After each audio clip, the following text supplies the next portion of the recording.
Okay.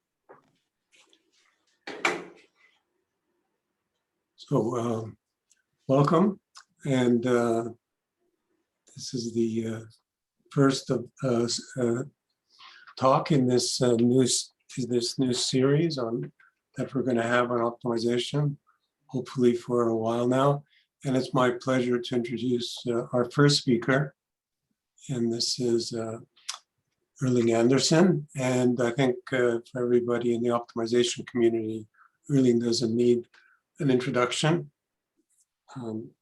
especially people who attend optimization meetings. Erling is the CEO of MOSEK, and MOSEK is a very strong supporter of our optimization meetings, and Erling is involved in many different things in optimization, including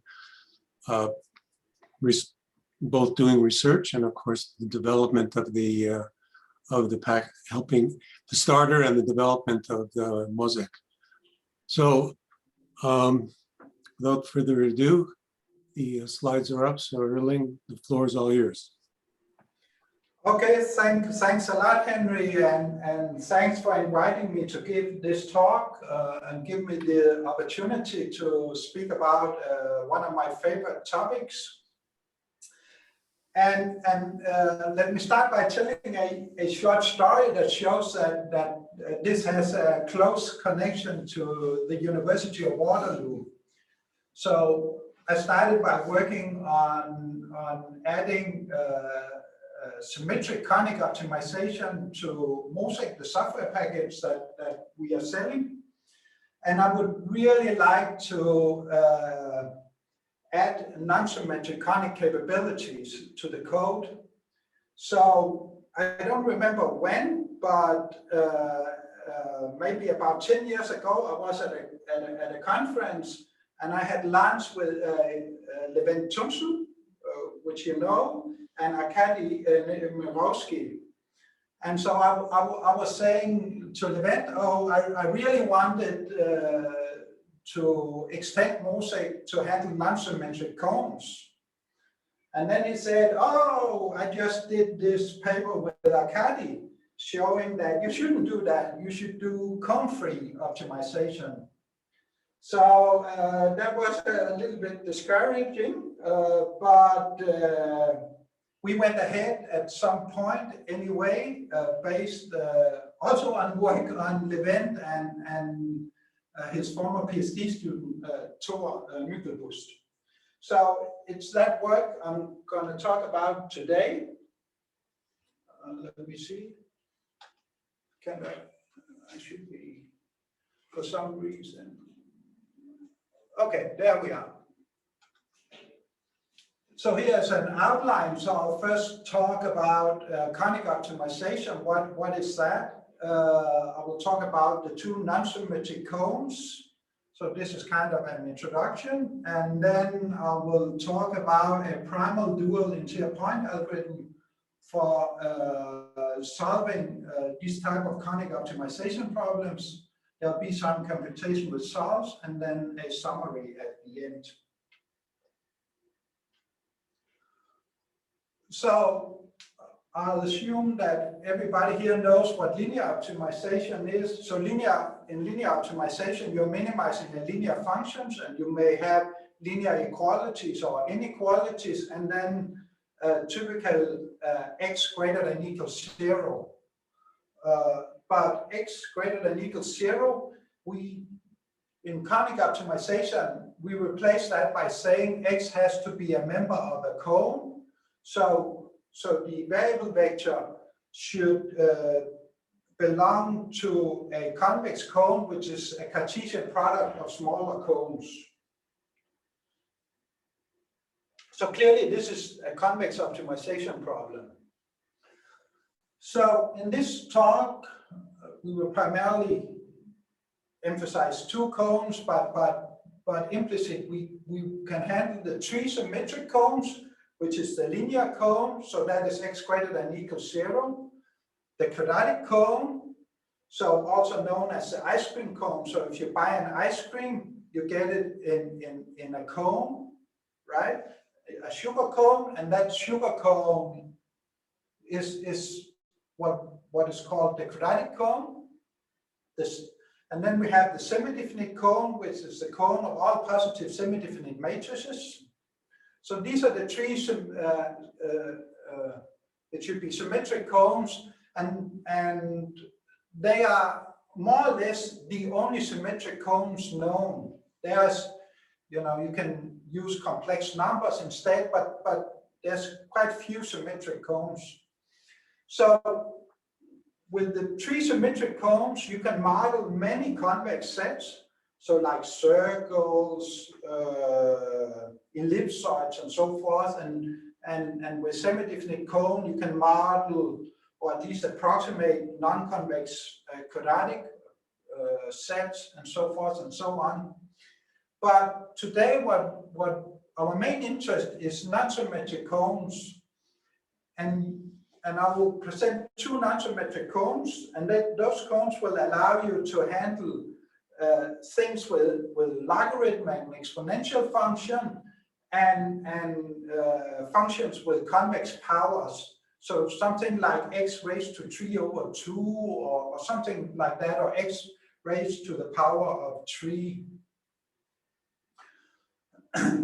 So it turns out that with these 5 convex cones we have here, then almost all convex optimization problems appearing in practice can be formulated with those 5 cones. So that means if you can optimize a linear function subject to linear equalities over those, a Cartesian product over those 5 cones, you can solve most, not all, but most convex optimization problems appearing in practice. Okay, so let's just take a short look at what is the power cone and what is the exponential cone. So first, we'll define the power cone. So we are given a number of alphas. Each of those alphas are strictly positive, and they must sum to 1. And then the power cone is defined as in the first line. So you take the product of the x variables, and each variable you raise to the power alpha j, and this product has to be greater than equal the norm of another vector called z. And so this is a convex cone called the power cone. So below, now I'll just assume that we are working with a 3-dimensional set. So n is 2. So you have alpha and 1 minus alpha. So if you take t comma 1 comma x in the power cone alpha 1 minus alpha, then it's the same as saying t is greater than equal the absolute value raised to 1 over alpha. So for instance, if you take alpha 1/3, then you model the convex set t greater than equal the absolute value of x raised to power 3. The next line, there's another convex set. So you can handle, for instance, the square root or x raised to 1 over 3. And the final example you can use the power cone to model is the geometric mean. So if we take all the alphas to 1 over n, so all alphas equal, then it corresponds to taking the product of the variables raised to 1 over n greater than equal the absolute value of t. So what you have there on the left-hand side on the inequality is the geometric mean.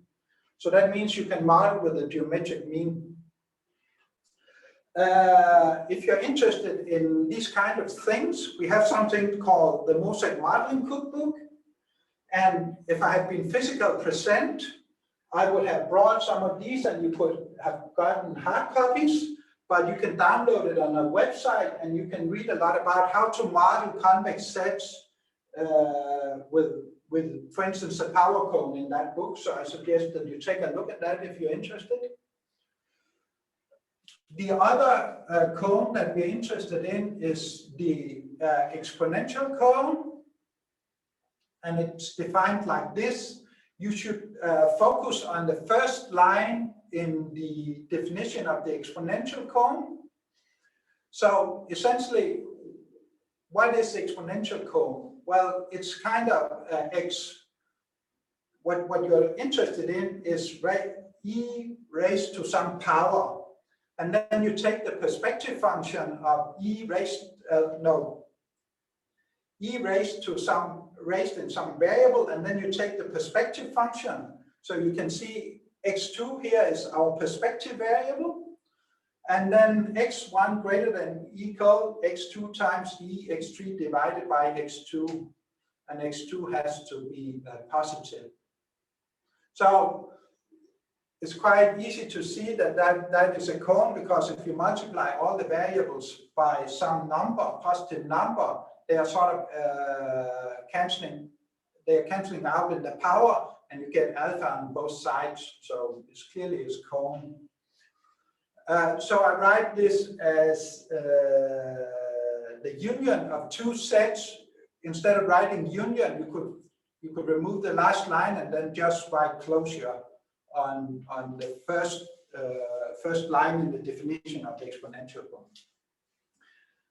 Once again, below I list some applications that shows that you can model the if you can model with the exponential cone, you can model with the exponential functions. You can write models with the logarithm. You can write models with the entropy function and the so-called relative entropy function. So many convex functions involving either the logarithm or the exponential functions can be modeled with the exponential cone. There's this quite famous class of convex optimization problems called geometric programming problems. They can also be modeled with the exponential cone. So if we can handle these two cones, we enrich quite a lot the type of convex problems we can handle. Okay, so what I'm going to talk about next is an algorithm for solving problems that involves the power cone or the exponential cone. Okay, so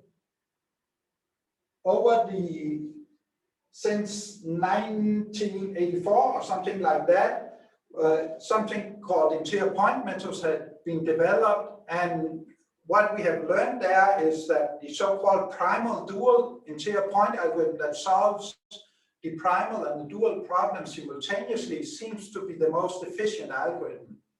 This algorithm was extended to symmetric cones, to handle symmetric cones by Nestor-Todd. But the so-called Nestor-Todd algorithm cannot easily be extended to non-symmetric cones because they exploit deep properties of the symmetric cones, and this property does not hold for non-symmetric cones. So how to generalize the NT algorithm to non-symmetric cone? So Nestor did some work on this, Anascaio and Inouye, and later Eichler Serrano did some work on that, and there are some computational results in the two last references. So that was one line of research. Another line of research was initiated by Thomsen quite a lot of years ago, and he also did some work on that with Thor Myklebust. So and there are some so there's quite a lot of work by Thor Myklebust in his PhD from your university, but there was no computational results for nonlinear problems, and yeah, so it was quite unclear if it would work well. But anyway, after reading the PhD of Myklebus, then I thought it should be possible to get this to work. And so we start working on that together with my former employee, Joachim Dahl. So our present work follows Myklebus and Levin-Tümsel. Okay, in order to see what we did, then here is first the primal conic optimization problem, so minimizing CTX, AX equal B, X in a cone, and then the corresponding dual problem, which is maximizing BTY, ATY plus S equals C, and S in the dual cone. And so this looks just like primal or like duality from the linear case, except that the dual sort of S, the thing S has to be a member of, is a dual cone. Yes, so we will, in principle, everything I say is applicable to problems where the cone is a Cartesian product of smaller cones, so that could be linear cones, semi-definite cones, or exponential cones. And K star is the corresponding dual cone. So for the 5 cone types, the 3 symmetric cones and the 2 non-symmetric cones, we know what the dual cone is, and we have an explicit description. In fact, one reason that the symmetric cones are called symmetric is because for those cones, the primal and the dual cone is the same. It's not true for the exponential cone at all, but it's true for the power cone, given you use a modified inner product. Okay, in order to develop the algorithm, we need a three times differentiable functions, a so-called barrier function. So what is a barrier function? Well, a barrier function is a function that works on a convex set, and whenever you move towards the boundary of the convex set, the function blows up and hence acts as a barrier. In particular, we should we require a new logarithmically homogeneous self-concordant barrier for the interior of the convex cone we are working on. And yes, and the thing that it is self-concordant means that it satisfies the first inequality on page 10, and it's logarithmically homogeneous is the second inequality. So these two properties are important properties if you want to prove complexity and other things about the algorithm. So we will assume and that we have such a logarithmically homogeneous self-concordant barrier for each of the 5 cone types.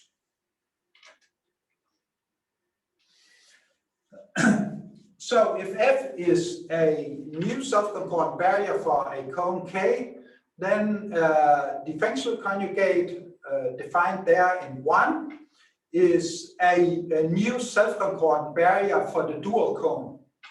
Okay. So we can define. So we will assume that we know that barrier, the self-concordant, the conjugate barrier, we call it. And if we take the gradient of the dual barrier evaluated at point S multiplied by -1, then we get X tilde. We call that the shadow from, I think Levin called these a shadow iterate, correspondingly for the using the gradient of the primal barrier. So it turns out that X tilde belongs to the interior of the primal cone, and S tilde belongs to the interior of the dual cone. You can sort of define kind of average complementary gap. So X times S divided by mu and a mu tilde using the shadow. iterates of the shadow points. And you can prove that mu times mu tilde should always be greater than equal 1. And this inequality 2 holds only as equality if x is equal to minus mu x tilde.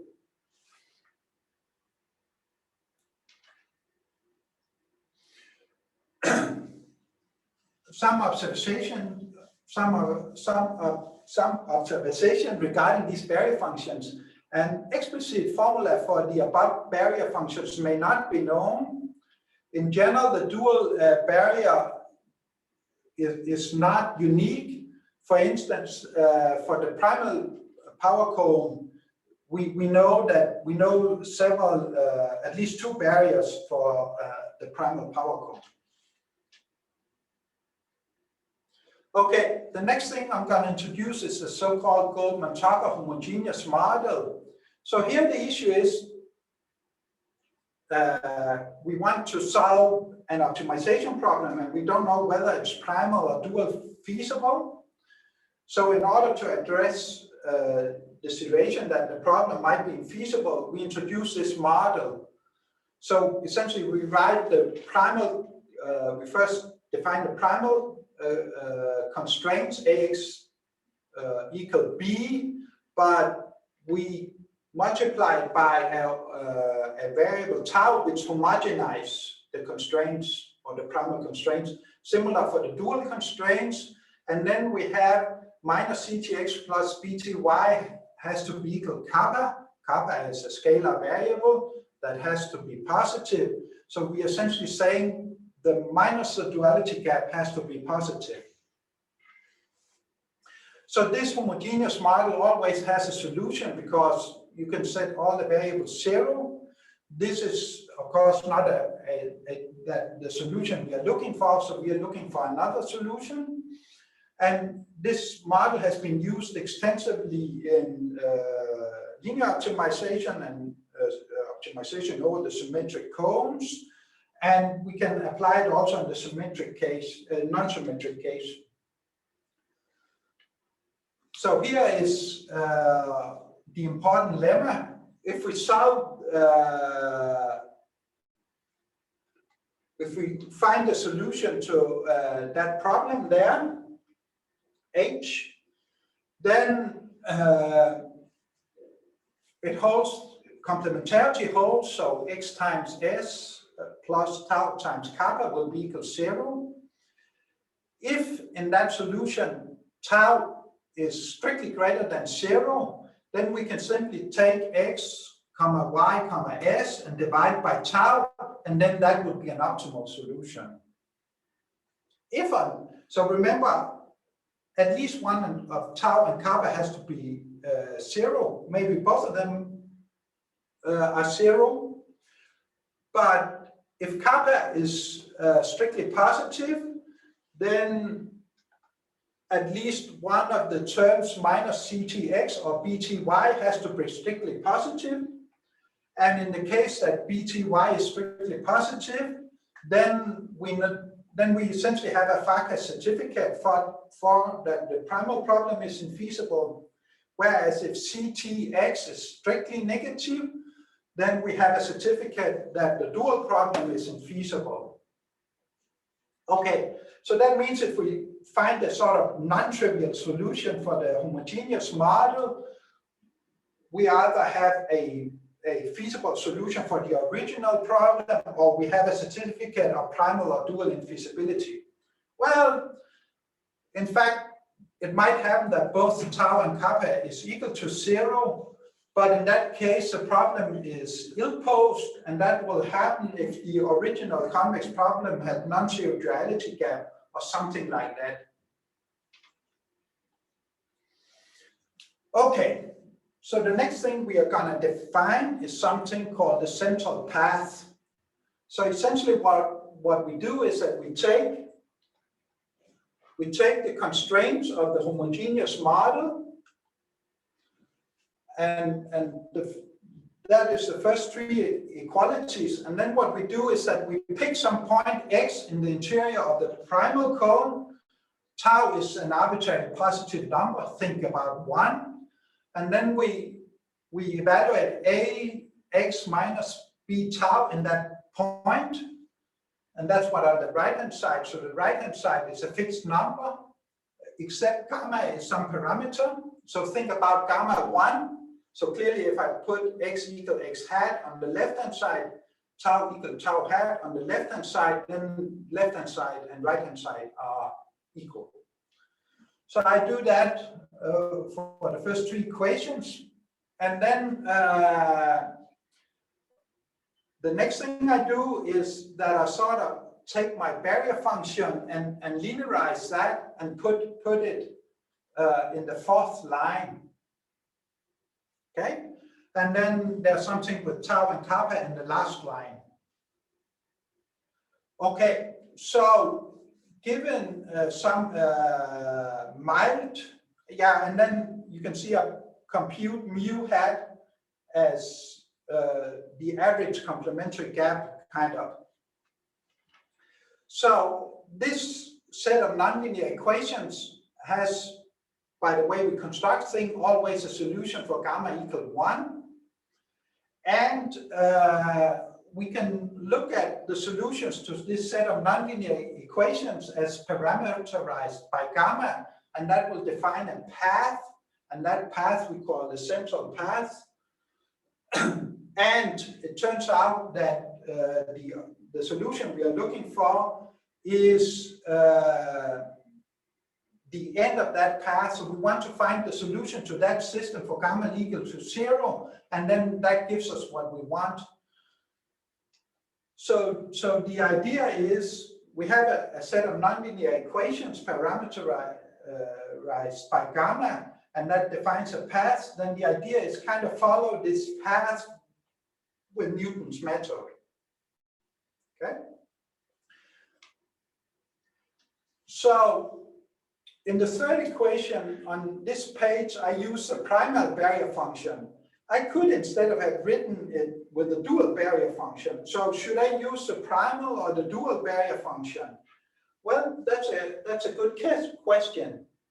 In some sense, we know if we go to the symmetric column case and use the NT direction, it doesn't matter. There it turns out to be the same. Okay. So the question is, should I use the first line there, or should I use the second line? So in the second line, I use the dual barrier function. In the first line, I use the primal barrier function. Okay. Yes. So in order to address this topic, or try to make the algorithm symmetric, we will introduce something we call a scaling, a primal-dual scaling. So a primal-dual scaling W is a matrix, and it satisfies the property that if you multiply X by W and S by W transposed, and then the inverse of that, it maps to the same place. And it should hold for the scaling points also. And the scaling points are the gradient of the barrier function, right? Okay, so if I take the equation that is defined by my primal barrier function multiplied by W, by the inverse of the transpose of W, then I get the things on the right-hand side, and I can rewrite it like this. If I instead take the equation with the dual barrier function, then I actually end up in the same place. So if I'm sort of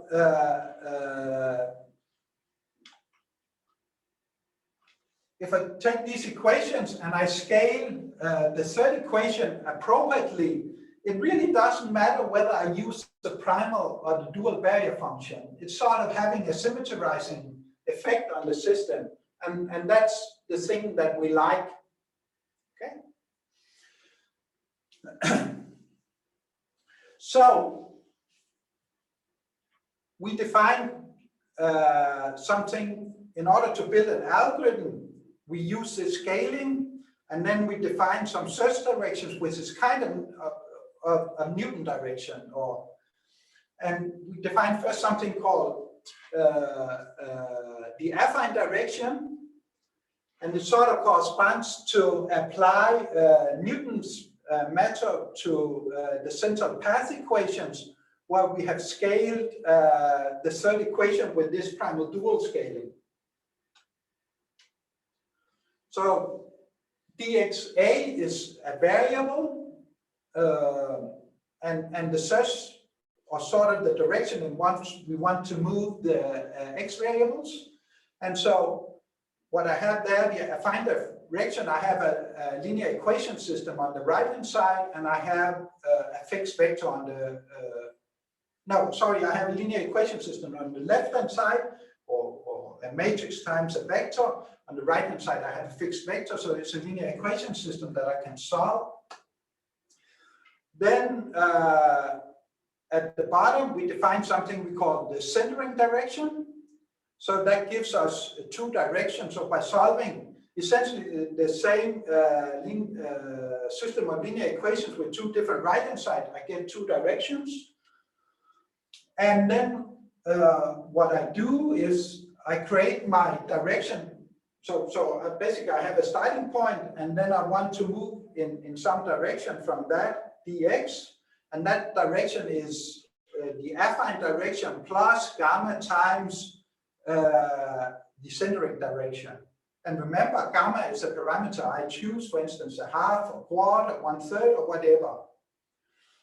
And then I take my step size, then I choose an appropriate step size, and then I take a step in that direction I had computed previously. And that gives me my new point. So here I write up the primal equation evaluated at the new point, the dual equation evaluated at the new point, the complementary gap equation, sort of the duality gap equation evaluated at the new point, and then the complementary gap equation, complementarity evaluated at the new point.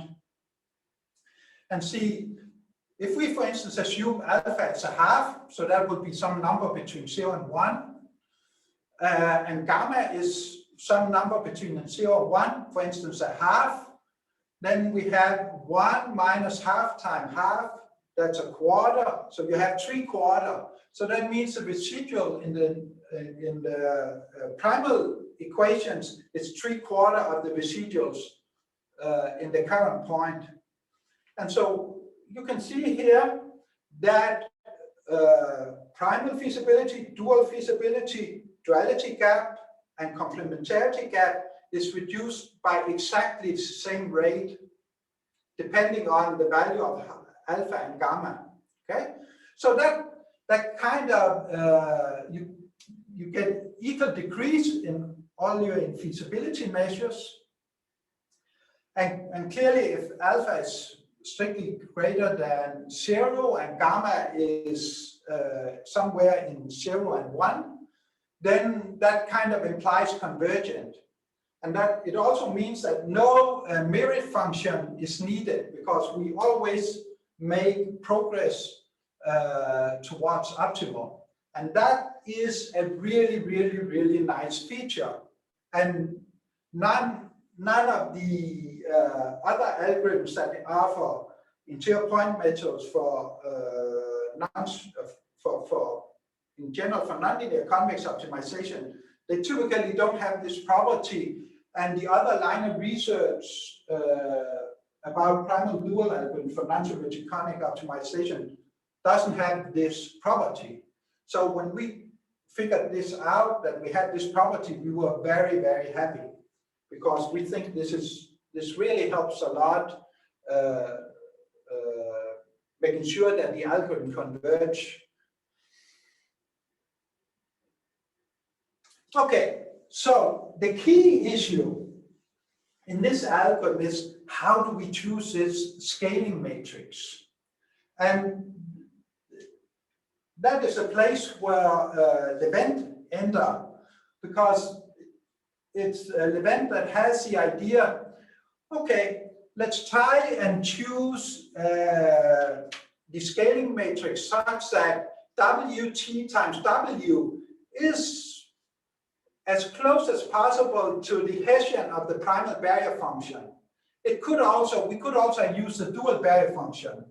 So, and the really important property for that this equal decrease of invisibility and complementarity holds is that we have to have the 2 second equations must hold exactly. So W times X has to be WT minus WT inverse times S, and the same thing for the shadow points. Okay, so how do we compute W? And so Levin suggests that at least one way of doing this is using the quasi-Newton idea. So you have this, if you're doing unconstrained optimization, then you cannot,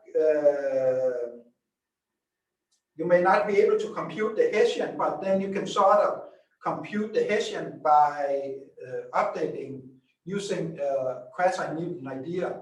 And that idea we can use it to compute the Hessian in this case, because we essentially want to compute something that is close to the Hessian, and then we have 2 so-called secant conditions.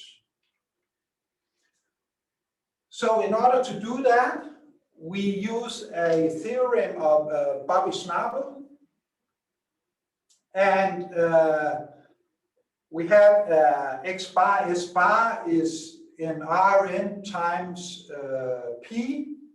So essentially X bar is, in our case, has 2 columns, the X,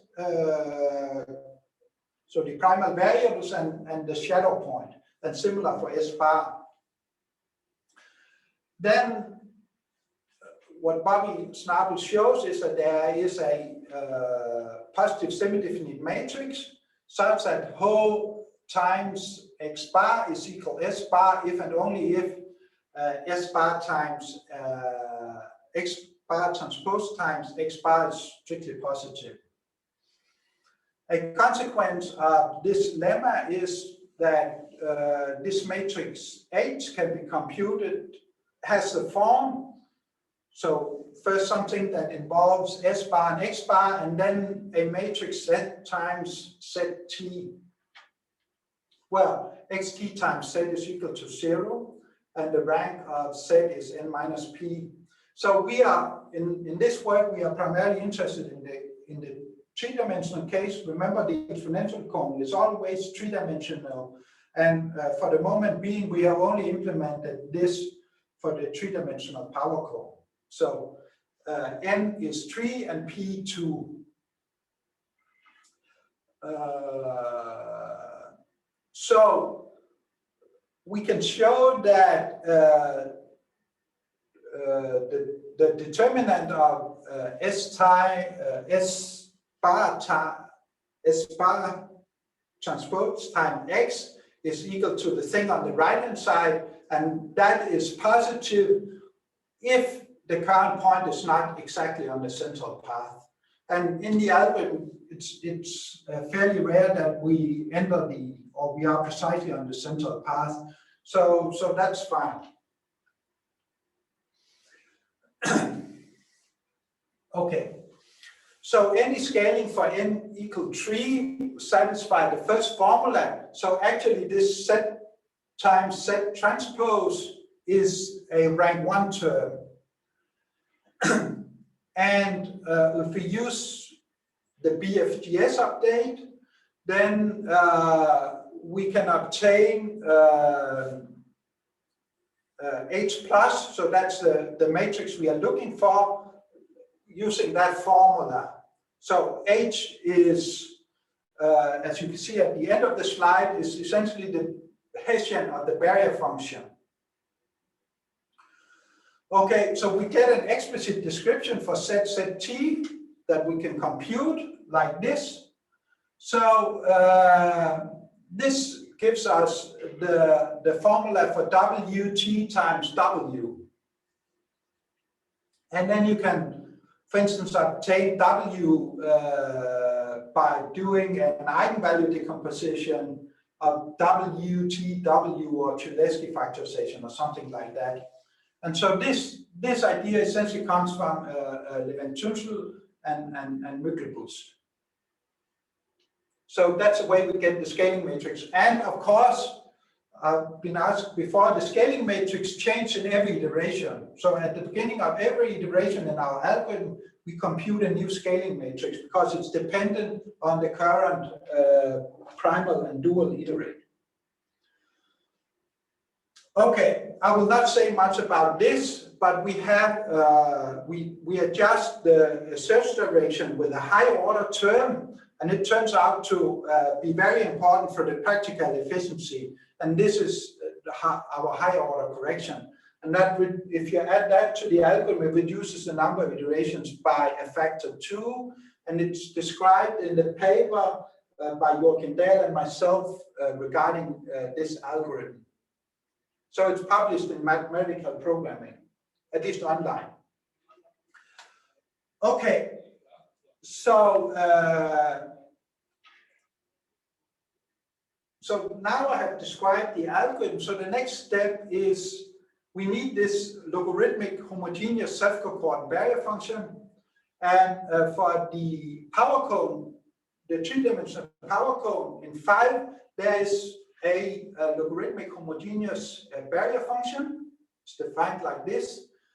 The conjugate barrier for this function cannot be evaluated in closed form, but Ewan-Nesterov has shown how you can compute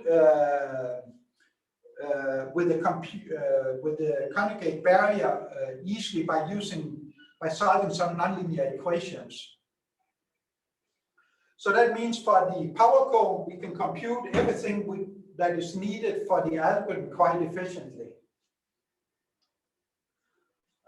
For the exponential cone, a tree self-concordant barrier function is defined as in 6. And by the way, the dual exponential cone is defined as in 7. Once again, we cannot compute the conjugate barrier explicit for the we cannot compute the conjugate barrier function explicitly or its derivatives on closed form. But you can easily compute the barrier for the conjugate, the gradient of the conjugate barrier quite efficiently using a numerical procedure. So essentially some kind of Newton method applied to a nonlinear equation system. And in that case, the Lambert function plays an important role, and it's described in the thesis on Santiago Eichler.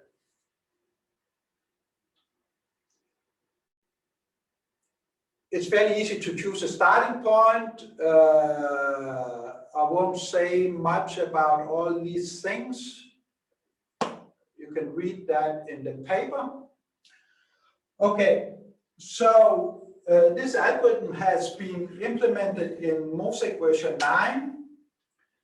And when you're sending in a non-symmetric conic optimization problem or symmetric conic optimization problem, MOSEK might first dualize it if it thinks that it makes the subsequent linear algebra goes faster.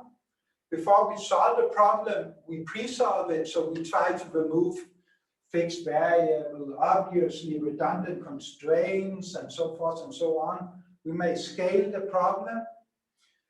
In MOSEK 9, all the symmetric cones, they are handled using the NT scaling idea, and the non-symmetric cones are dealt with using the ideas described previously in this talk. We handled simple bounds and fixed variables quite efficiently in the algorithm. So if you have a variable that is fixed to 1 or something, it doesn't add much to the computation complexity every iteration. And the linear algebra used to solve the Newton equation system is highly tuned. So this is the one that is also used in the linear case and the conic quadratic case. Okay. Let's look at some computation results. So I used a fairly recent computer with an AMD CPU. I used MOSEK version 9.2. I used 8 threads to solve the problem. All the timing results reported subsequently are in wall clock seconds. As a test problems, I took public test problems from the CBLIT benchmark library and problems supplied by customers and other users of MOSEK. Here are the problems.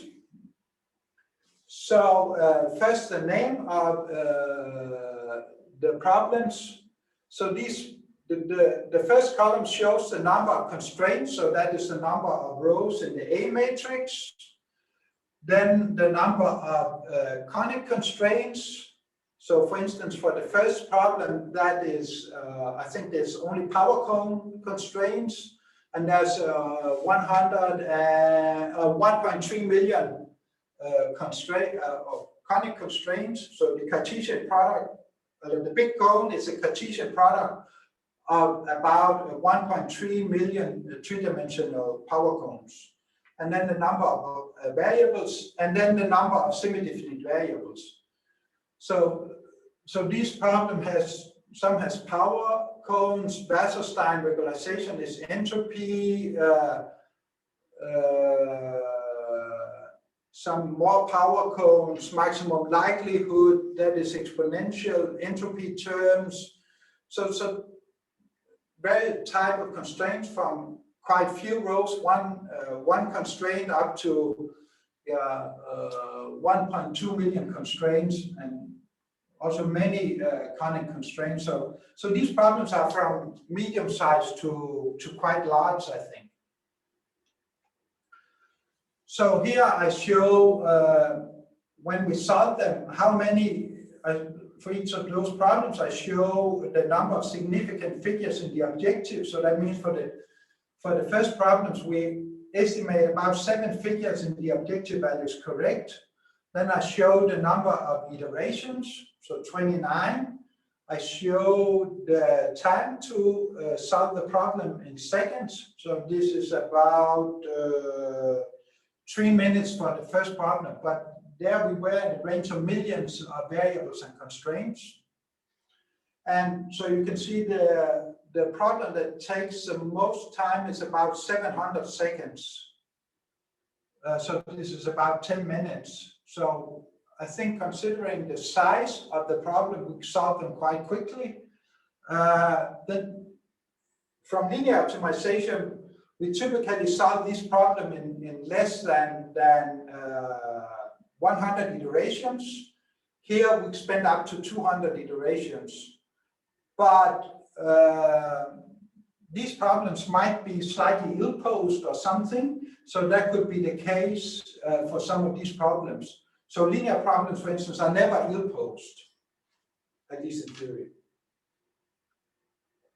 Okay, so we think these computational results are quite good. So to summarize, then I presented a primal-dual algorithm for nonsymmetric conic optimization. It makes it easy to extend the Nestor-Todd algorithm to nonsymmetric cones. Not necessarily all nonsymmetric cones, because we might not be able to evaluate the barrier in polynomial time for all nonsymmetric cones, or even know what the barrier is. But at least for sort of nice nonsymmetric cones, we know how to do these things. We have not provided a polynomial complexity proof.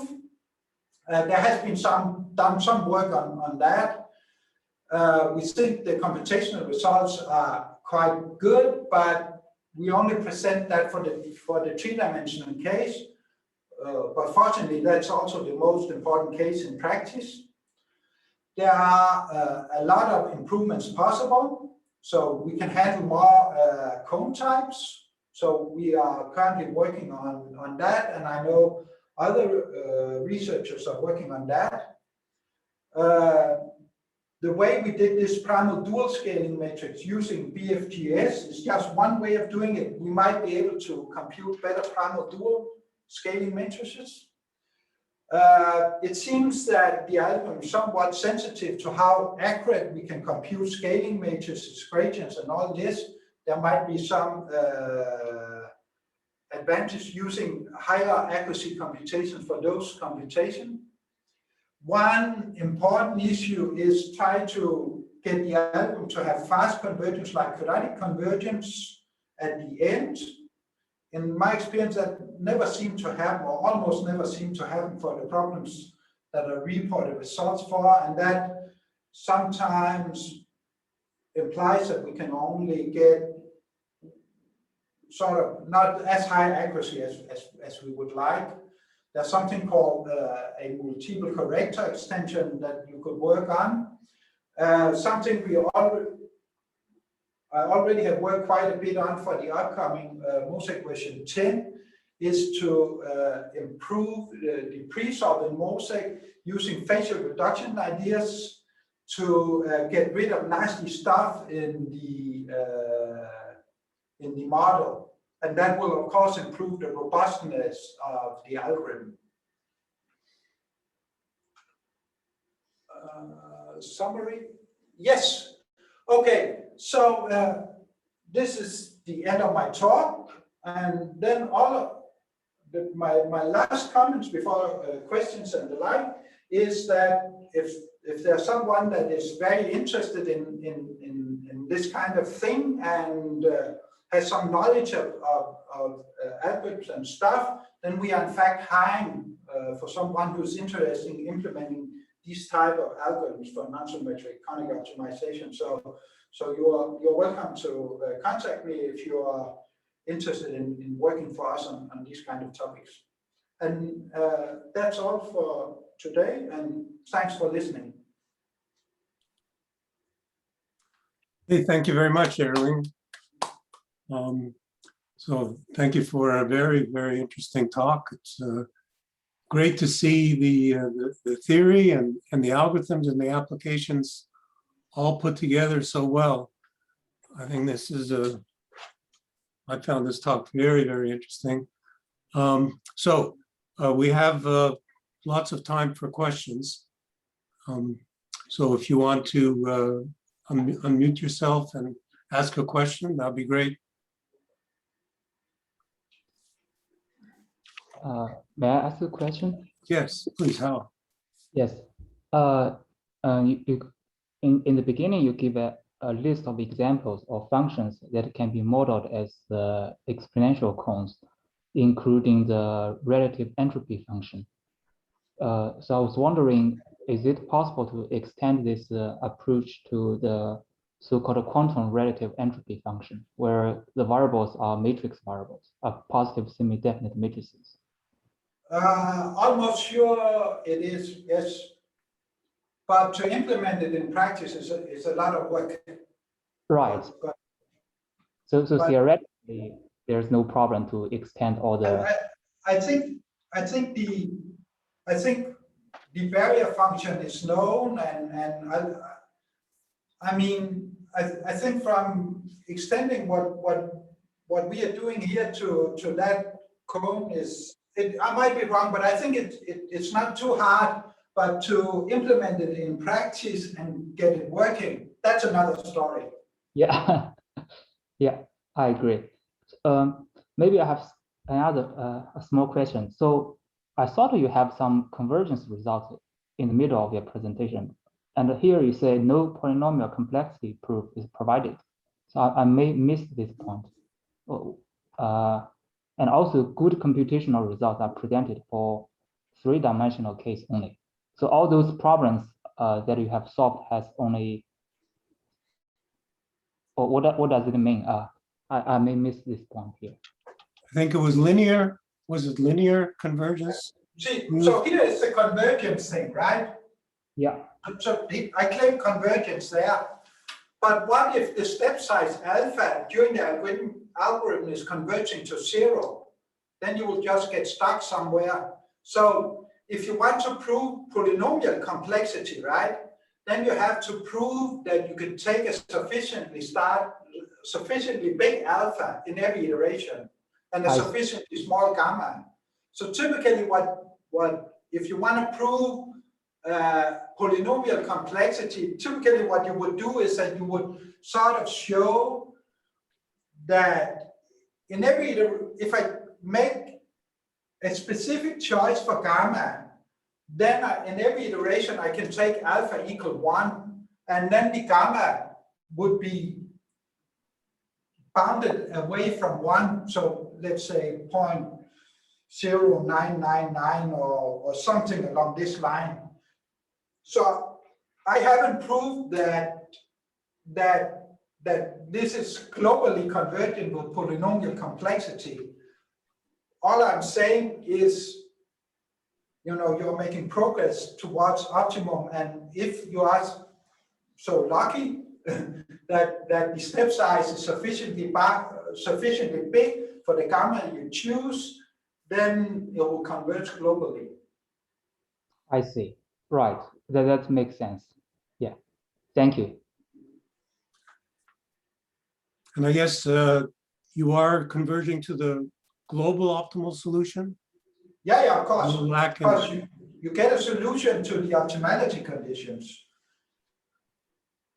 So that's not a problem. The only problem is that we don't know yet if there's some variant of this algorithm that will converge in polynomial complexity.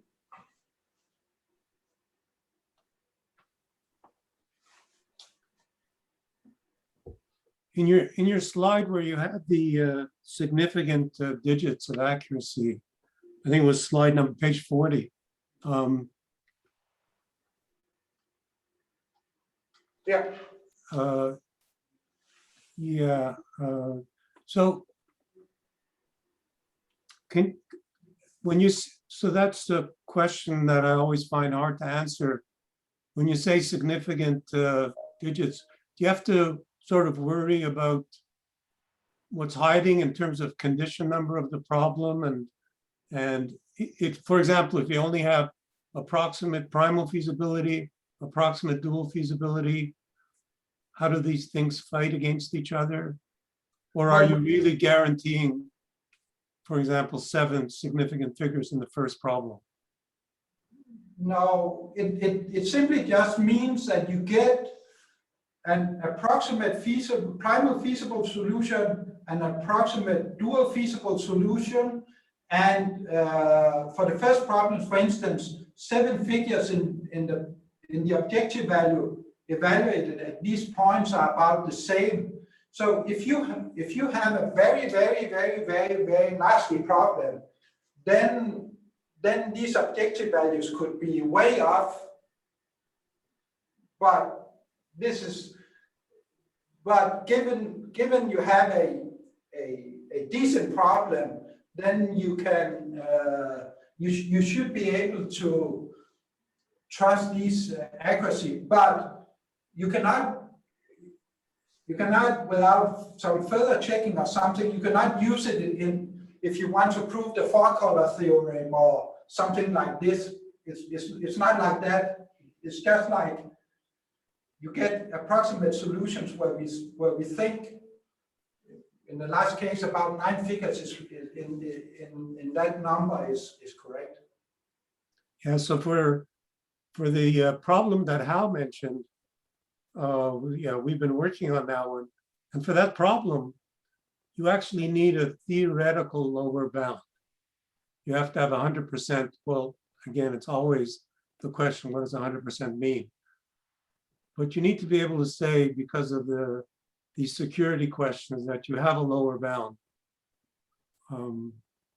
It's sort of interesting that sometimes it's very hard to say that, right? Well, so that is of course sometimes that's what you need. In the issue is that I think most of our customers, they have one primary goal, and that is to get a solution in a decent amount of time. So if we would have to compute exact solutions and it took forever, that is not interesting for them. I do understand there are situations where this is very valuable and important, but our focus is more for, what you say, well-posed to medium well-posed problems to get a decent solution accurately, and then this is supposed to show that this algorithm is good enough for that purpose. And do your customers want an optimal value or an optimal solution? What is more important? Oh, I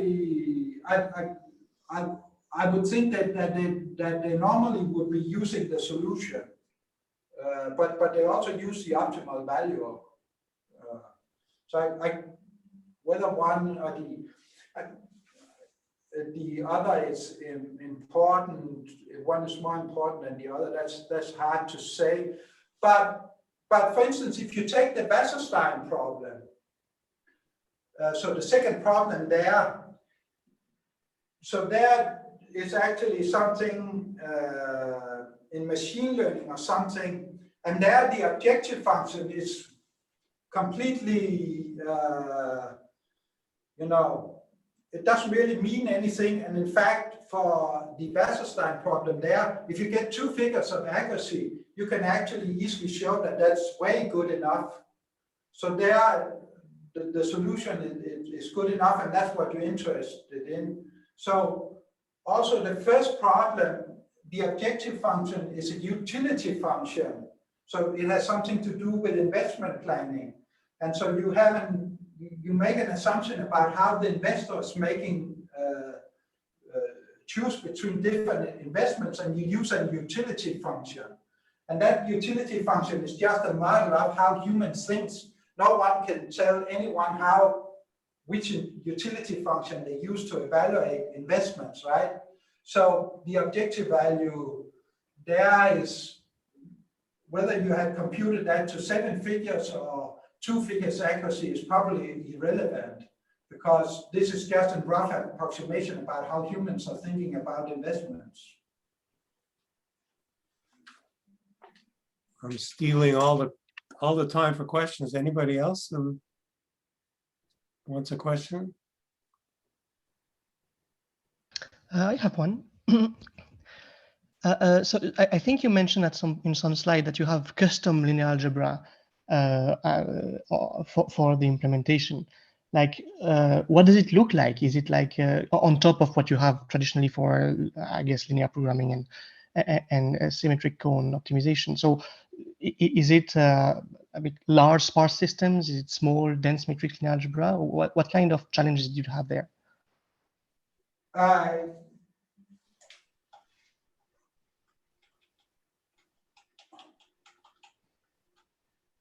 So we have to solve the equations list there at the top. So the left-hand side is a very large sparse system with a lot of structure.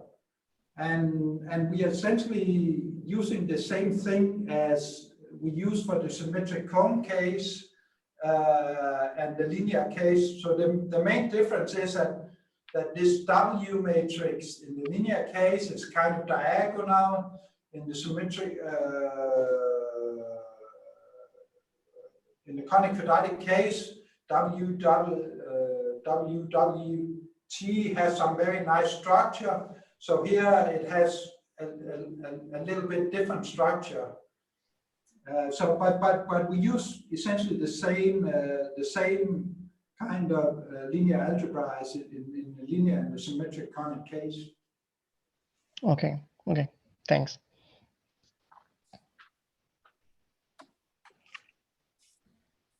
Anybody else? If not, I'll steal another few seconds for a question. Somebody else want to ask a question?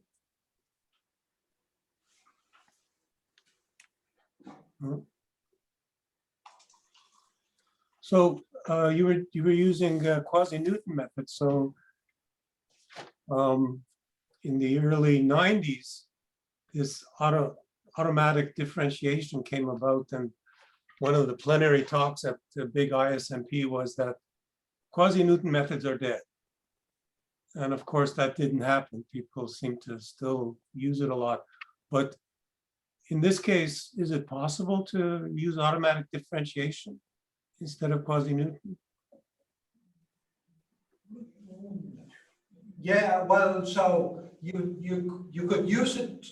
You could use it to obtain the Hessian of the barrier function, right? But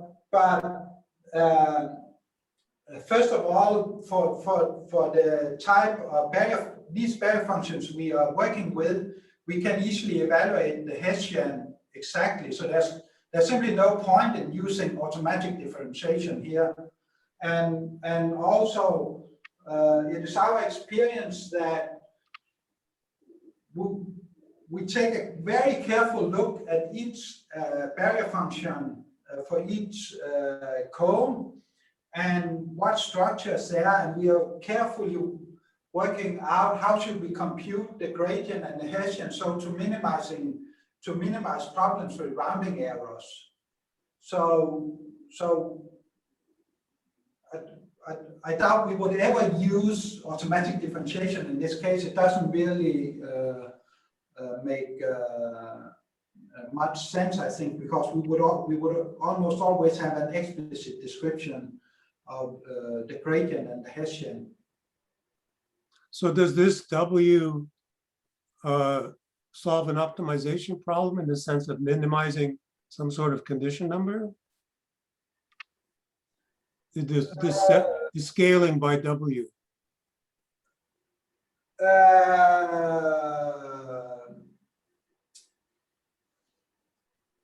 You could do that. I mean, well, let me see. So in the three-dimensional case, you have this set times set t. And so in the three-dimensional case, we know it's rank 1, and one possible choice is the last line. And that is what we get from the BFDS update. So if you read Tom Müglebusch's PhD, he's kind of suggesting that obtaining the scaling matrix you do by solving a semi-definite optimization problem. And that involves something with a condition number. Okay, so that was actually what gave rise to that we looked this again, because we said, oh, we know how to solve three-dimensional SDPs efficiently. So we could get the scaling matrix by solving an SDP for each of the small cones.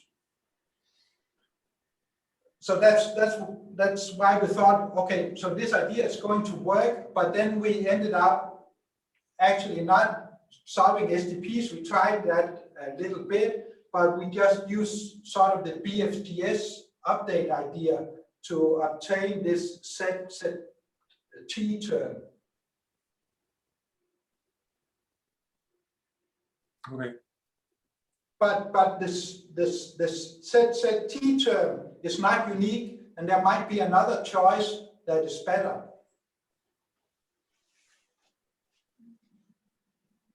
And additionally, it might actually be that if you can sort of bound some of those condition numbers of the scaling or something like that, if you are able to do that, you can prove polynomial complexity.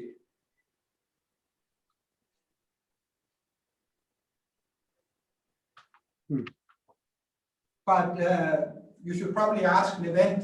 He is a much bigger expert than me on these topics.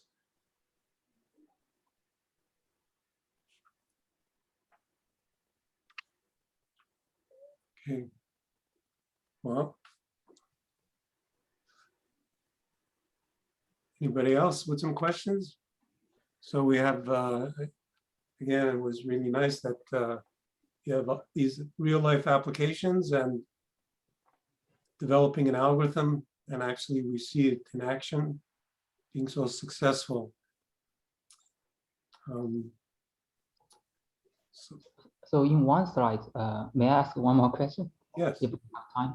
So in one slide, you mentioned you have a fine-tuned algorithm for solving the Newton system. Yes. So I was wondering if you can elaborate this point a bit more, because why implement interior point method for some air-conditioned problem? We feel very difficult to solve the Newton system accurately. Sometimes we just get nothing from solving that Newton direction. So I was wondering, how did you overcome that part?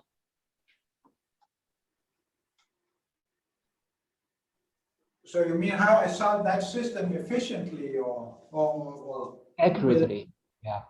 So sometimes the system is just so bad. If I use the MATLAB solver, or which essentially is LA pack, it doesn't give me anything. Yes.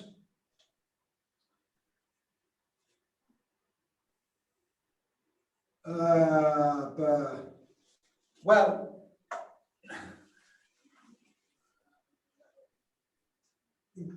it's very, that's,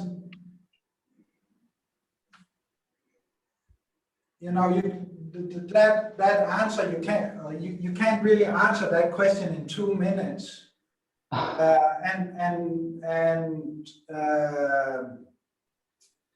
Well, first of all, we didn't, for all the problems that we solved, we didn't get 8 figures of accuracy as we wanted. So that means, yes, we also, in some cases, run into numerical problems and cannot continue, right? So we may only get 6 figures of accuracy. So this system get ill-conditioned close to optimal. It just turns out, if you just put this generic system into the MATLAB code and use a backslash operator, it will work, but it will tend to fail at some point. Whereas if you sit down and exploit the specific structure, work things out very carefully and things like that, it works surprisingly robust. And it's not as bad, but you can't, and no one, if you go to all the commercial codes for doing, say, symmetric conic optimization, at least Coro, Cplex, FICO, they are not using a generic LAPACK stuff or anything like that to solve the linear equations system. They may use things from LAPACK to solve it, but they have developed their own code to do it. And you work out the linear algebra, both for efficiency reasons and for numerical reasons. You spend a lot of time writing that code and try to make it as stable and as fast as possible. I see. Thank you. That explains a lot. Thank you. If we have still some time, I want to ask a question to clarify something. Yes, please. This is a follow-up to Professor Volkowitz's questions and question and your answer. You said regarding automatic differentiation, you said that for the barrier functions, you use, the Hessian, or at least compute it very efficiently. But if I understand correctly, these functions f, they depend on the cons that you are using, right? And Yes. if those con functions are, say, a little bit different, hence the resulting function is very complicated, do you think automatic differentiation would be beneficial there?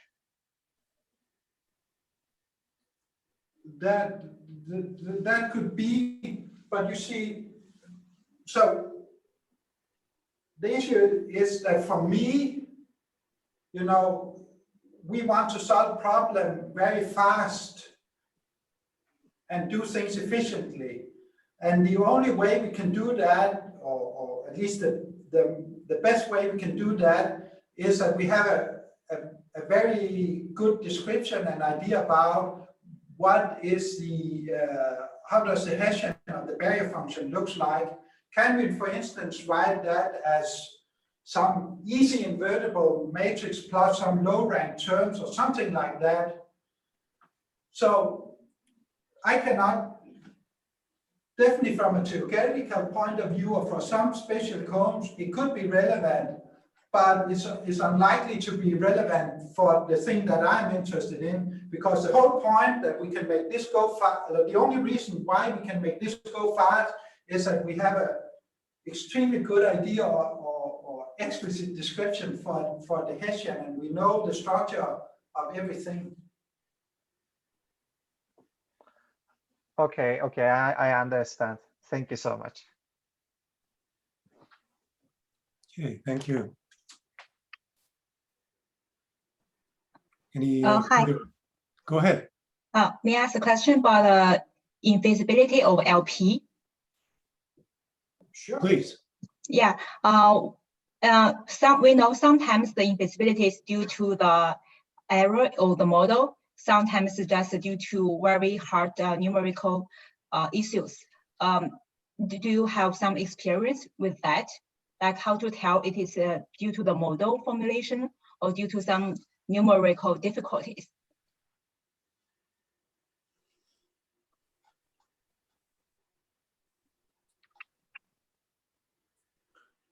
Yeah, so I think just to add something, I know you in your documentation, one of the nice things that you have is, which many people don't realize, is how to handle free variables in LP. So many people go and say, double the free variable by using two non-negative variables. But your documentation, I think, handles it very well. So I think that's sort of what this question is asking. I'm not sure, but maybe you can just mention that as well.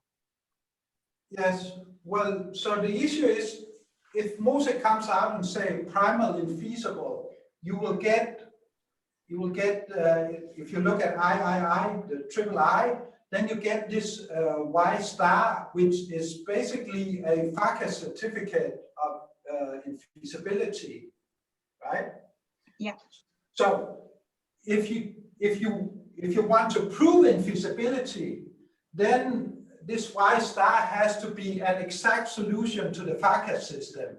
So BTY should be strictly greater than 0, and ATY has to be less than equal 0, right? Yes. So, but in practice, then of course, ATY will not be exactly less than 0. It will, some of the numbers might be slightly positive. So essentially what I do is I take this approximate FACA certificate and I look at it, how good is it at satisfying the conditions of the FACA certificate. And then I use this to determine how reliable do I think this certificate is.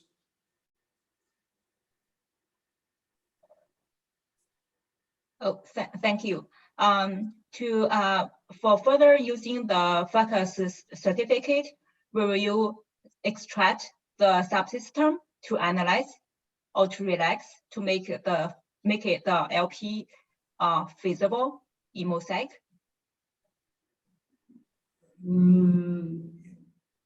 No.